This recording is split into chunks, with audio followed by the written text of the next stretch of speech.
कराची में 14 लाख रुपए लूटकर फरार हो जाने वाले डाकू धर लिए गए। पुलिस को सिर्फ इतना पता चला कि मुल्जिमान मखसूस जबान में गुफ्तगू कर रहे थे। पुलिस ने तफ्तीश की और मुल्जिमान को गिरफ्तार कर लिया। पुलिस के मुताबिक उन्हें थाना सुपरमार्केट की हुदूद लियाकताबाद 3 नंबर के रिहायशी बर्फखाने के मालिक जुल्फिकार के घर डकैती की खबर मिली। बताया गया कि 3 मुल्जिमान असलहे समेत उनके घर में दाखिल हुए और असलहे के जोर पर घर वालों को यरगमाल बनाया और 14 लाख रुपए लूटकर फरार हो गए।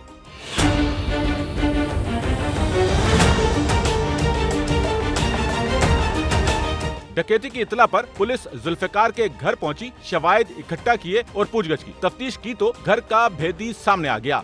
ये 21 तारीख सुबह 10 बजे का वक़ूआ है। जुल्फिकार नामी कंप्लेनेंट हैं जो कि बर्फ़ के कारखाने और कारोबार से मुंसलिक हैं और ये लियाकताबाद 3 नंबर के रिहायशी हैं। इन्हीं के कारखाने के साथ ही इनकी रिहाइश भी है। इनके रिहायशी कमरे में 2 मोटरसाइकिलों में 3 मुल्जिमान आए थे सुबह 10 बजे, जो कि असलहे के जोर पर इनसे 14 लाख रुपए छीन कर फरार थे।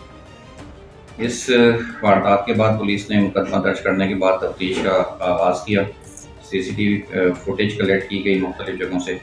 इसमें एक चीज़ जो बुनियादी सामने आई कि कंप्लेंट के बकौल जो तीनों मुल्जिमान थे आपस में सिराइकी बोल रहे थे। इस एंगल पे जब पुलिस ने तफ्तीश का आगाज़ किया तो इनके एक ही मुलाजिम थे जो कि इनके हम जुबान थे। उस मुलाजिम से जब तफ्तीश का आगाज़ किया तो वहाँ से पुलिस को बहुत बड़ा क्लू मिला, जिसके बाद जो है वो मुल्जिमान की गिरफ्तारी के लिए छापे मारे गए और दीगर 3 में से 2 मुल्जिमान की गिरफ्तारी में पुलिस कामयाब हुई। उनसे असलहा बरामद हुआ, लूटी गई रकम बरामद की गई। पुलिस के मुताबिक जुल्फिकार का एक मुलाजिम एक डकैत गिरोह से ताल्लुक रखता है, जिसने अपने साथियों को अपने मालिक के घर भारी रकम की मौजूदगी की इतला दी, जिस पर उसके साथियों ने वारदात अंजाम दी। पुलिस ने घर के भेदी की निशानदही पर 2 मुल्जिमान को गिरफ्तार कर लिया। तीसरे की तलाश जारी है। कैमरामैन अमीन के साथ Nauman Rafiq, SNN Karachi. Sachal news network की वीडियोस में खुशामदीद। नाजरीन, वीडियो से मुतालिक अपनी कीमती राय का इजहार कमेंट बॉक्स में ज़रूर करें और चैनल को सब्सक्राइब करें।